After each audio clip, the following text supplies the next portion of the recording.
नमस्कार, मैं हूं संजय शर्मा। आप देख रहे हैं 4 PM यूपी।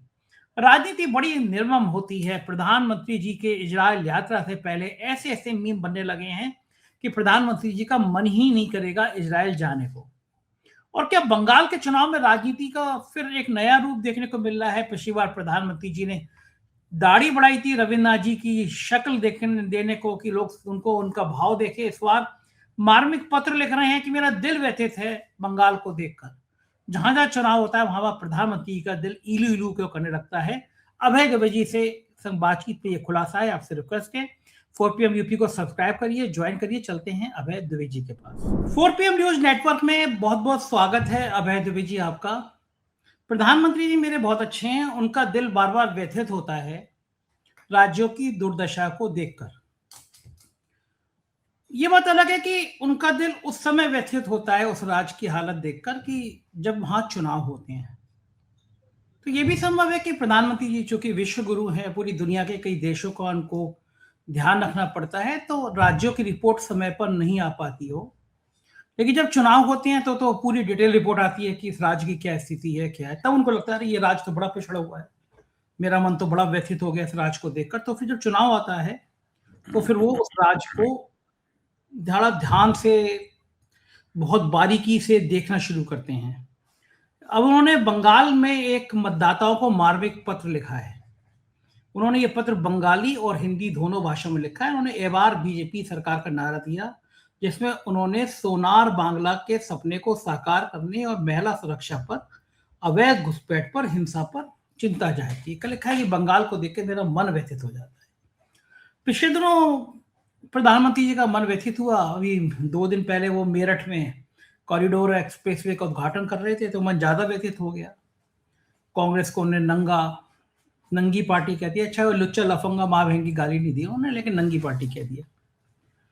प्रधानमंत्री भावुक हैं, गुस्सा आता है तो फिर वो भूल जाते हैं कि वो प्रधानमंत्री हैं या प्रधानमंत्री पद की एक मर्यादा होती है। क्योंकि नेहरू जी कभी भी इस तरह का नंगी पार्टी है, लुच्ची पार्टी है, इस तरह की भाषा नहीं बोलते। तो अभी मुझे लगता है कि प्रधानमंत्री जी को शायद जो लोग सिखा रहे हैं उन्होंने याद नहीं दिलाया है कि नेहरू जी ऐसी भाषा नहीं बोलते थे, इसलिए आपको भी ऐसी भाषा नहीं बोलनी चाहिए। लेकिन मन व्यथित होता है ना, भावुक आदमी ऐसे बोल देते हैं। ये जो बंगाल की चिट्ठी के प्रेम पत्र है, खत में भेजा है, खत नहीं मेरा दिल है, गाना कितना फेमस था ना वो। तो प्रधानमंत्री जी उसी भाव में खत लिख रहे हैं। तो प्रधानमंत्री जी की इस संवेदनशीलता पर आपका क्या कहना है? देखिए, जहां तक जवाहरलाल नेहरू का सवाल है, जवाहरलाल नेहरू प्रधानमंत्री के मुकाबले कहीं नहीं ठहरते। ये आपकी गलतफहमी है, आप बार-बार नेहरू जी को ले आते हैं। प्रधानमंत्री के निगाह में नेहरू जी की कोई वक़्त नहीं है। नेहरू जी शिष्ट किस्म की राजनीति करते हैं। नरेंद्र मोदी मानते हैं कि नेहरू जी की कमी थी। नेहरू जी को राजनीति करना नहीं आता था। अगर नेहरू जी वैसी राजनीति करते होते जैसी नरेंद्र मोदी ने की है, तो वो ज़्यादा कामयाब होते। देखिए, नेहरू जी उस तरह की राजनीति करते हुए और उस तरह की भाषा बोलते हुए जो नरेंद्र मोदी करते हैं, अगर वैसी करते होते तो चीन अपने आप ही डर के मारे 1962 में भारत के ऊपर आक्रमण नहीं करता। वो पहले ही नरेंद्र मोदी की गालियों और भाषणों से डरकर जो है वो दुम दबा के भाग जाता चीन। नेहरू जी के पास तो ये क्षमता थी ही नहीं नरेंद्र मोदी वाली, तो इसलिए आपने कहा कि नेहरू जी की भाषा, नेहरू जी ऐसी भाषा का इस्तेमाल नहीं करते, तो ये नेहरू जी की खूबी नहीं थी। नरेंद्र मोदी की किताब में नेहरू जी की ये कमी थी और नरेंद्र मोदी नेहरू जी की कमी को क्यों दोहराएंगे, इसलिए वो जम के अपने विरोधियों को गरियाते हैं, उनका मजाक उड़ाते हैं, उनकी खिल्ली उड़ाते हैं और दिन रात उनको गद्दार कहा जाता है, ये सब कहा जाता है, ये सारे काम नेहरू जी करने नहीं आते थे। ये नेहरू जी की कमी थी। जहां तक उन्होंने आमार भाजपा सरकार के शीर्षक से उन्होंने जो खत लिखा है, बंगाली भाषा में और हिंदी में जो खत लिखा है, उस खत के ऊपर अगर मैं आऊंगा तो फिर मैं ये कहूंगा कि नेहरू जी की राजनीति में एक और कमी थी कि वो वास्तविक और सच्चे संघवाद में भरोसा करते थे।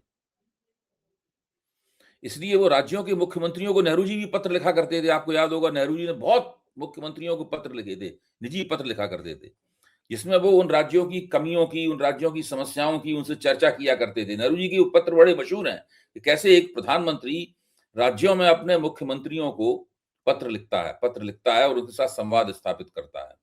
और उसमें नेहरू जी इस बात की कोई पक्षपात नहीं करते थे कि राज्यों में उनकी सरकार का मुख्यमंत्री है या किसी दूसरी सरकार का मुख्यमंत्री है। वो सबको पत्र लिखती है। हालांकि उन दिनों कांग्रेस का बड़ा वर्चस्व था, हर जगह मोटे तौर पर कांग्रेस की ही सरकार हुआ करती थी, लेकिन कांग्रेस के भीतर बहुत सारे मुख्यमंत्री नेहरू जी का विरोध भी करते थे। जैसे उत्तर प्रदेश में इतने बड़े बड़े मुख्यमंत्री हुए हैं, गोविंद वल्लभ पंत हुए हैं, संपूर्णानंद हुए हैं, चंद्रभान गुप्ता हुए हैं, ये बड़े बड़े तगड़े मुख्यमंत्री थे। ये कोई जवाहरलाल नेहरू से दबते नहीं थे। जवाहरलाल नेहरू की हैसियत अपनी सरकार में फर्स्ट अमंग द इक्वल्स थी, बराबर के लोगों में उनका पहला स्थान था। ऐसा नहीं है कि मतलब वो बहुत ऊंची जगह पे बैठे हुए थे, ज्यादा से ज्यादा बराबर के लोगों में पहले नंबर पे खड़े हुए थे Nehru ji, first among the equals. ये थे नेहरू जी की स्थिति। लेकिन फिर भी नेहरू जी चंद्रभान गुप्ता को भी पत्र लिखते थे, संपूर्णानंद को भी पत्र लिखते थे, गोविंद वल्लभ पंत को भी पत्र लिखते थे, इस रफी अहमद किदवई भी थे और बहुत से बड़े लोग थे नेहरू जी की सरकार में। तो मेरा कहने का मतलब यह है कि मोदी जी की जो खूबियां हैं, नेहरू जी उन खूबियों से वंचित थे। मोदी जी की एक सबसे बड़ी खूबी यह है कि वो जो विपक्ष द्वारा संचालित सरकारें होती हैं, उन सरकारों को उनकी केंद्र सरकार सहयोग नहीं करती, उन सरकारों का बकाया नहीं पे करती, बकाये का भुगतान नहीं करती, उन सरकारों के जीएसटी का जो समायोजन होता है वो केंद्र सरकार नहीं करती, जो टैक्स में उन सरकारों का हिस्सा है केंद्र सरकार उन हिस्सों को नहीं देती। इसलिए वो सरकारें हमेशा ही आर्थिक दिक्कत की शिकार बनी रहती हैं। उन्होंने कर्नाटक की सरकार के साथ यही किया है, उन्होंने तेलंगाना की सरकार के साथ यही किया है और उन्होंने पश्चिम बंगाल की सरकार के साथ भी यही किया है। वो तमिलनाडु की सरकार के साथ भी यही करते रहे हैं। इन तमाम विपक्षी राज्यों के मुख्यमंत्री फाइनेंस कमीशन के पास आके गुहार लगाते रहे हैं वित्त की, हमारी जो है वो हमारा बकाया अदा करो, हमें राज्य के विकास के लिए पैसा खर्च करना है। लेकिन मोदी जी की सरकार ऐसा नहीं करती। मोदी जी ने अपना इरादा बिल्कुल, इसमें भी मोदी जी ने इरादा अपना छुपाया नहीं है। उन्होंने एक अभूतपूर्व नारा दिया है जो भारत के इतिहास में किसी भी नेता ने, प्रधानमंत्री ने दिया, वो है डबल इंजन की सरकार। अब तो वो नारा विकसित होकर ट्रिपल इंजन की सरकार हो गया है। डबल इंजन की सरकार का क्या मतलब हुआ कि अगर आपने हमारे बीजेपी को वोट नहीं दिया तो जो सरकार बनाएंगे, हम उसके इंजन को चलने में कोई सहयोग नहीं करेंगे। जबकि संविधान के मुताबिक नेहरू जी एक गलत बात मानते थे। नेहरू जी मानते थे कि संविधान के मुताबिक जो है हर सरकार को डबल इंजन की सरकार होना चाहिए, चाहे वो वहां कांग्रेस की सरकार हो या ना हो। मोदी जी इस बात को नहीं मानते। ये नेहरू जी की गलती है कि नेहरू जी इस बात को मानते थे। मोदी जी कहते हैं कि अगर बीजेपी की सरकार नहीं हुई राज्यों में तो हम बिल्कुल मदद नहीं करेंगे। जो केजरीवाल की सरकार थी दिल्ली में, मोदी जी ने कभी मदद नहीं की, उस सरकार को लगातार गिराने की कोशिश करते रहे। हिमाचल प्रदेश की सरकार को लगातार गिराने की कोशिश करते रहते हैं। चूंकि कर्नाटक में और आंध्र प्रदेश और कर्नाटक में और दूसरी जगहों पर और तेलंगाना में सरकारें बहुत मजबूत हैं, उनको गिराया नहीं जा सकता, इसलिए वहां कोशिश नहीं करते, वरना उनकी पूरी कोशिश होती है कि विपक्ष की सरकारों को गिरा दिया जाए। इसलिए जवाहरलाल नेहरू की मोदी से तुलना करना बेकार है। नेहरू की तो औकात ही क्या थी, प्रधानमंत्री तो ऐसा होना चाहिए जैसे कि नरेंद्र मोदी है। इसलिए उन्होंने ये पत्र लिखा है और उनका कहना यह है कि भाई जब तक पश्चिम बंगाल में भारतीय जनता पार्टी की सरकार नहीं बनेगी तब तक पश्चिम बंगाल का विकास नहीं होगा। वो साफ कह रहे हैं कि हमने पश्चिम बंगाल का विकास रोक रखा है। इस पत्र का एक मतलब ये भी है कि हमने पश्चिम बंगाल का विकास रोक रखा है, आप पश्चिम बंगाल में भाजपा की सरकार बनाइए तो आपका विकास होगा, वरना विकास नहीं होगा। अब समस्या कुछ और है। समस्या यह है कि पश्चिम बंगाल के लोग पूछते हैं, इस वक्त भी पूछ रहे हैं कि चलिए अगर हमने भारतीय जनता पार्टी को वोट दे दिया तो मुख्यमंत्री कौन बनेगा, किस आदमी के नेतृत्व में आप पश्चिम बंगाल में चुनाव लड़ेंगे। भारतीय जनता पार्टी के पास ऐसा कोई नेता नहीं है जो पश्चिम बंगाल के सभी इलाकों में समान रूप से लोकप्रिय हो। और उनके रणनीतिकारों को यह भी डर है कि कहीं पश्चिम बंगाल का चुनाव मोदी बनाम ममता ना हो जाए, क्योंकि जैसे ही वो मोदी बनाम ममता होगा वैसे ही ममता बनर्जी का हाथ भारी हो जाएगा और नरेंद्र मोदी का और भाजपा का हाथ कमजोर हो जाएगा। अभी ममता बनर्जी ने एक लंबा ट्वीट किया, मैंने उनका लंबा ट्वीट ध्यान से पढ़ा, कल किया था शायद, उसमें ममता बनर्जी ने लिखा है कि नरेंद्र मोदी को बंगाल की जो सांस्कृतिक संवेदनशीलता है उसका कोई एहसास नहीं है।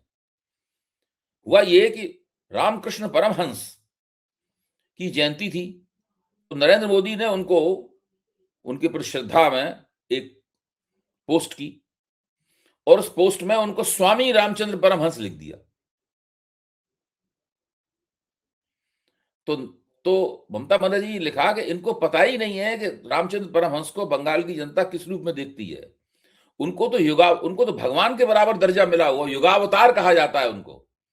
यानी भगवान का इस युग में अवतार थे रामकृष्ण परमहंस। वो स्वामी नहीं थे, उनके शिष्य थे, वो स्वामी कहलाते थे। जैसे विवेकानंद वो उनके शिष्य थे, वो स्वामी थे। ये इनकी हालत, ये उन्होंने कहा इनको कोई, इसी तरह उन्होंने एक बार सदन में बोलते हुए बंकिम चंद्र चट्टोपाध्याय को बंकिम दा बोल दिया। अब बंकिम चंद्र चट्टोपाध्याय ऐसी बड़ी हस्ती को आप बंकिम दा बोल रहे हैं। हाँ, तो ये बड़ा भाई बना दिया अपना। हाँ हाँ, ये पता ही नहीं है इनको कि बंगाल में कौन किसको क्या बोलता है, कैसे उन लोगों कैसे संबोधन होते हैं। बंगाल में आमतौर पर बोलचाल की शिष्टता क्या है, बंगाल के महापुरुषों को जो जिनको बंगाल की जनता इनके ऊपर गर्व करती है, जो बंगाल की संस्कृति के शलाका पुरुष हैं, उनको किस तरीके से याद करना चाहिए, किस तरह उन्हें श्रद्धांजलि देना चाहिए, किस तरह उनके प्रति सम्मान व्यक्त करना चाहिए, ये तक इन लोगों को नहीं पता है। और बहुत ताज्जुब होता है कि आखिरकार जो बंगाली बीजेपी में शामिल हैं, बहुत से दिलीप घोष बंगाली हैं भाई, ये जो टीएमसी छोड़ के ही गए हैं, जिन्होंने ममता बनर्जी को एमएलए के चुनाव में हरा दिया था, मैं नाम भूल रहा हूं उनका है, और वो बंगाली है। इन लोगों को चाहिए कि नरेंद्र मोदी को बताएं कि जब बंगाल में रामकृष्ण परमहंस को कैसे, शुभेंदु अधिकारी, उन लोगों को बताएं कि भाई रामकृष्ण परमहंस को कैसे संबोधित करते हैं, बंकिम चंद्र चट्टोपाध्याय को कैसे संबोधित करते हैं, गुरुदेव रविन्द्रनाथ ठाकुर को कैसे संबोधित करते हैं, ये सब नरेंद्र मोदी को बताएं। नरेंद्र मोदी को चाहिए कि अपने इन बंगला भाजपाइयों से ट्यूटोरियल लें, ताकि थोड़ी इनकी बंगाल की संस्कृति और बंगाल का जो सामाजिक जीवन है उसके बारे में उनका ज्ञान बढ़े। उसके बाद में फिर इन्हें चाहिए कि एक दाढ़ी लगाएं, अपने दाढ़ी बढ़ाएं और रविन्द्रनाथ टैगोर की पोशाक पहन के फिर पिछली बार बढ़ाई तो थी पिछली बार। हाँ, और अभी इन्होंने इतना बड़ा आर्टिफिशियल इंटेलिजेंस का सबमिट किया है। इनको चाहिए कि आर्टिफिशियल इंटेलिजेंस के जो बहुत बड़े बड़े आविष्कार हैं उनका सहारा लेकर मंच पे जब ये बोले तो लोगों को बंगला में सुनाई पड़े, ये बोले तो लोगों को बांग्ला में सुनाई पड़े। इस तरह का कोई आर्टिफिशियल इंटेलिजेंस का ये चमत्कार करें। मोदी जी टेक्नोलॉजी प्रेमी भी बहुत हैं। जवाहरलाल नेहरू इतने टेक्नोलॉजी प्रेमी नहीं थे। कर सकते हैं मोदी जी, जवाहरलाल नेहरू में उस तरह की खूबियां नहीं थी जो मोदी जी में खूबियां हैं। अच्छा, इस बीच में मणिशंकर अय्यर जी ने भी एक नया शगुफा छोड़ दिया है। उन्होंने कहा है कि भाई राहुल गांधी बहुत बिजी रहते हैं, नया इंडिया गठबंधन का कोई क्षेत्रीय दलों को देना चाहिए। डीएमके की अलग डिमांड है, ममता बनर्जी को इंडिया गठबंधन का नेता बनाने की अगला डिमांड। इंडिया गठबंधन मजबूत होना चाहिए, कोई अध्यक्ष संयोजक होना चाहिए। आप पहले भी कई बार जिक्र कर चुके हैं। कांग्रेस इसमें पीछे क्यों हो रही है? क्योंकि बंगाल का चुनाव है, बाकी राज्यों में चुनाव है। इंडिया गठबंधन अगर विपक्ष मजबूत होगा, एकजुट होगा, तो बेहतर तरीके से लड़ाई लड़ सकता है। इसमें कांग्रेस कहां चूक रही है, गलती क्या है? और आपको क्या लगता है, इंडिया गठबंधन का नेता राहुल गांधी अच्छे हो सकते हैं, ममता अच्छी हो सकती हैं, अखिलेश अच्छे हो सकते हैं, या केजरीवाल आ जाते हैं गठबंधन में, केजरीवाल अच्छे हो सकते हैं? कौन व्यक्ति सबसे बढ़िया इंडिया गठबंधन का नेता हो सकता है आपकी निगाह में? देखिए, मणिशंकर जी ने जो बात उठाई है वो मेरे दिल की बात है। मैं मानता हूं आपके दिल की बात भी होगी और मेरे कई मित्रों के दिल की बात भी होगी कि विपक्ष की एकता करने के लिए जो गैर भाजपा पार्टियों का एक गठजोड़ है वो भविष्य में मजबूती के साथ काम करे। इसलिए जरूरी है कि उसकी मजबूती की आधारशिला अभी बना दी जाए। जो पार्टियां तैयार हों उनको बुलाकर एक जगह बैठाया जाए और एक जगह बैठाने के बाद में उस संगठन का एक ढांचा तय कर दिया जाए सबकी सहमति से। जब एक बार ढांचा तय हो जाएगा तो कोई भी स्वयं अपना नाम दे सकता है कि भाई हम इसकी जिम्मेदारी उठाने के लिए तैयार हैं। ममता बनर्जी की तरफ से कई बार कहा गया है कि वो इंडिया गठबंधन की संयोजक बनने के लिए तैयार हैं। अरविंद केजरीवाल की तरफ से भी शायद इस प्रकार के संकेत मिले हैं और भी कई नेता इस प्रकार की इच्छा व्यक्त कर चुके हैं। इंडिया गठबंधन के कुछ पैरोकारों का कहना है कि जो स्टालिन है, स्टालिन भी इसके लिए बड़े उपयुक्त पात्र हो सकते हैं। ये सब बड़े-बड़े नेता हैं, बड़े मजबूत नेता हैं। अखिलेश यादव। अखिलेश यादव भी हो सकते हैं, बिल्कुल हो सकते हैं, क्यों नहीं हो सकते? बिल्कुल हो सकते हैं। लेकिन इसमें क्या है कि अभी ममता बनर्जी का तो चुनाव अभी हो जाएगा, स्टालिन का भी चुनाव हो जाएगा। तो जब ये लोग दोबारा मुख्यमंत्री बन जाएंगे तो 5 साल बाद होगा इनका चुनाव। अखिलेश जी का ये है कि अखिलेश जी का अगले साल चुनाव होने वाला है। अखिलेश जी के सिर पे चुनाव है, उन्हें और दूसरी जिम्मेदारी निभाना उनके लिए थोड़ा मुश्किल होगा। तो स्टालिन और ममता बनर्जी में से किसी एक का चुनाव हो सकता है, जिसके वो इंडिया गठबंधन का संयोजन करना, उन सबकी गतिविधियां चलाने में उनका योगदान लिया जा सकता है। मुझे लगता है कि इसमें कोई बुराई नहीं है। मणिशंकर जी का ये सुझाव बिल्कुल ठीक है, मैं इसका समर्थन करता हूं। अब चूंकि मणिशंकर जी ने सुझाव दिया है, आजकल कांग्रेस की आला कमान की वो गुड बुक्स में नहीं है, तो हो सकता है कांग्रेस आला कमान उनके सुझाव पर ध्यान न दे, इसलिए मैं भी इसमें अपनी आवाज जोड़ रहा हूं। मैं ये मानता हूं कि ये करना चाहिए, ये करने लायक काम है। ऐसा करने से बहुत सारी दिक्कतें भी नहीं आएंगी, जो दिक्कतें बीच बीच में आ जाती हैं उनका भी समाधान होगा। तो ये बिल्कुल ठीक कहा है मणिशंकर अय्यर ने। ब्लूमबर्ग में ओपिनियन कॉलम में कैटरीन बैंक का एक लेख प्रकाशित हुआ, जिसमें भारत में एक दिन पहले खत्म हुए इंडियाई समिट को लेकर बहुत तीखी टिप्पणी की गई। ब्लूमबर्ग की एक रिपोर्टर ने मौके पे दिखाया भी था कि किस तरह बड़े बड़े होर्डिंग लगे हैं, ऐसा लग रहा था प्राइम मिनिस्टर हर समय घूर रहे हैं। लेख का सार यह है कि दिखावे और हिपोक्रेसी के दम पर भारत एआई महाशक्ति नहीं बन सकता। ब्लूमबर्ग बड़ा इंपॉर्टेंट संस्थान है, उसकी आवाज को, उसकी चीजों को ऐसे छोड़ा नहीं जा सकता। इस तरह मजाक उड़ रही है समिट की, बड़े बड़े होर्डिंग्स, गलगोटिया का कुत्ता, बदसलूकी, वाईफाई गायब हो जाना, यूपीआई से पेमेंट ना होना, इन सबको लेके बहुत मजाक उड़ रही है। आपका क्या मानना है? नहीं नहीं, बिल्कुल मजाक उड़ रही है, और पूरी तरह मोदी जी का मजाक किरकिरा हो चुका है।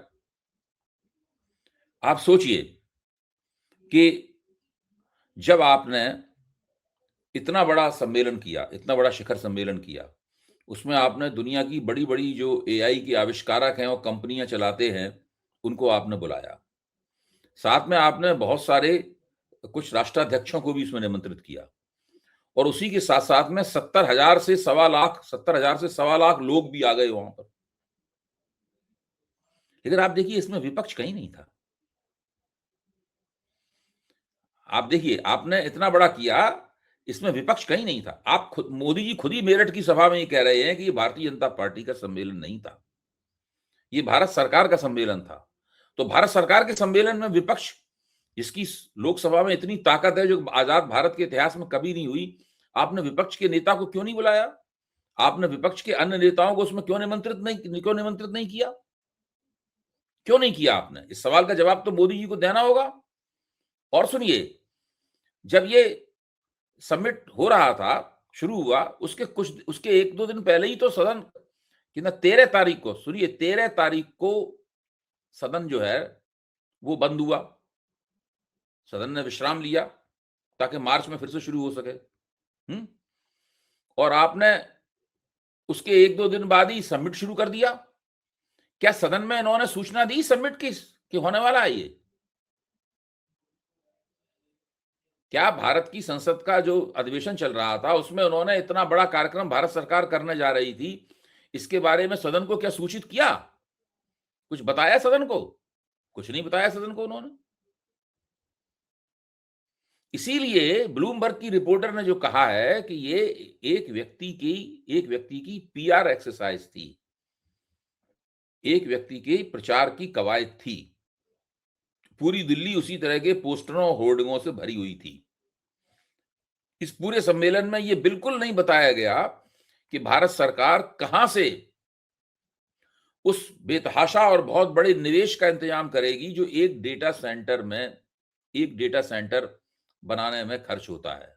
एक डेटा सेंटर बनाने के लिए $1 बिलियन से लेकर $2 बिलियन लगते हैं, एक डेटा सेंटर बनाने में।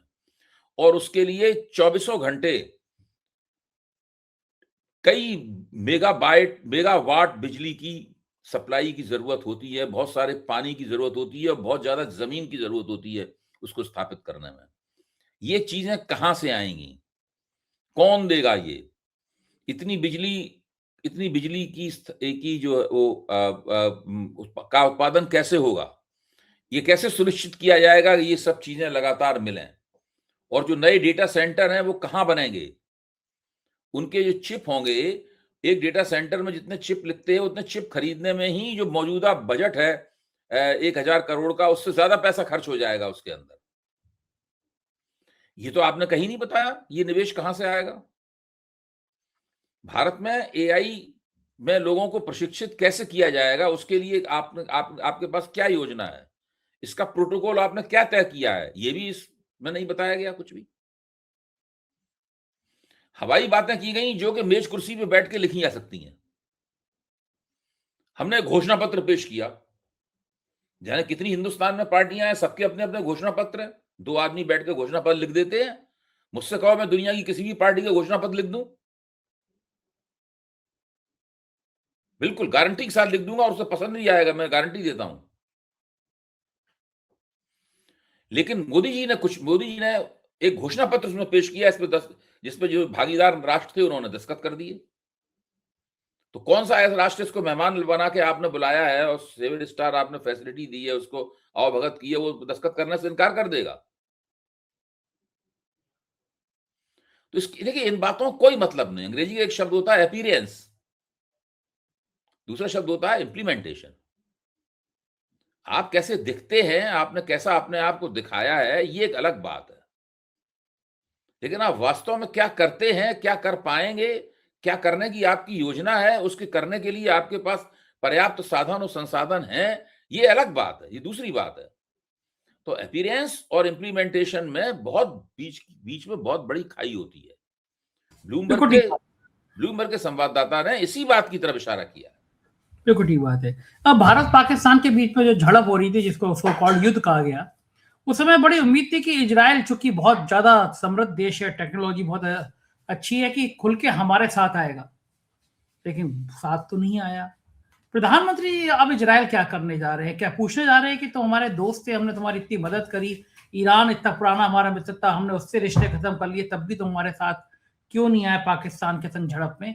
क्या पूछेंगे इजराइल में प्रधानमंत्री जी? देखिए, मुझे तो खबर ये मिली है कि इजराइल की जो स्थानीय राजनीति है उनकी अपनी, प्रधानमंत्री का दौरा उसमें उलझ गया है। मतलब ऐसा नहीं है कि इजराइल में सभी राजनीतिक शक्तियां प्रधानमंत्री का स्वागत करने के लिए उतावली हों।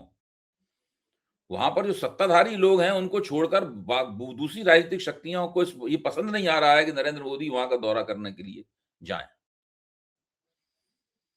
दूसरे ये है कि जो अमेरिका, यूरोप और इजराइल का जो त्रिकोण है, नरेंद्र मोदी इस त्रिकोण में बहुत अच्छी तरीके से फिट नहीं होते, क्योंकि अमेरिका के साथ में इनके जो संबंध हैं वो बड़े ठंडे गर्म किस्म के संबंध हैं।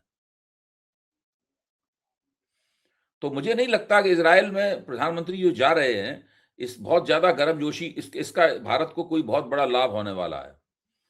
दूसरे, थोड़े इजराइल के सवाल को लेकर पिछली बार जो एप्स्टीन फाइल में जो एक बात निकल के आती है कि आप इजराइल जाइए, वहां डांस वांस कीजिए, ये सब जो बात आ गई है और उसमें मीम्स वगैरह जो बन गए हैं, जिसमें पूरे भारत में डोनाल्ड ट्रंप और नेतन्याहू की उंगली पकड़ के मोदी जी डांस कर रहे हैं जैसे कि उनकी प्रेमिका हो। उस मोदी जी की पोशाक भी उनको स्त्रियों की पहना दी गई है उन मीम्स में। तो वो सब जो हुआ है उससे काफी एक भद्दे किस्म की पृष्ठभूमि बन गई है, बहुत ही बदजायका किस्म का माहौल बन गया है जिसमें मोदी जी इजराइल की यात्रा करने जा रहे हैं। तो मुझे नहीं लगता कि मोदी जी इजराइल की यात्रा से कुछ विशेष हासिल कर पाएंगे। बिल्कुल ठीक बात है अभय जी। लग भी ये रहा है कि राजनीति बहुत उलझी हुई है। बहुत शुक्रिया, आपने मेरे को इतना समय दिया बातचीत की। Thank you. ये थे अभय दुबे जी। पूरी बातचीत आपने सुनी, कैसी लगी बातचीत बताइएगा जरूर। शुक्रिया, थैंक यू।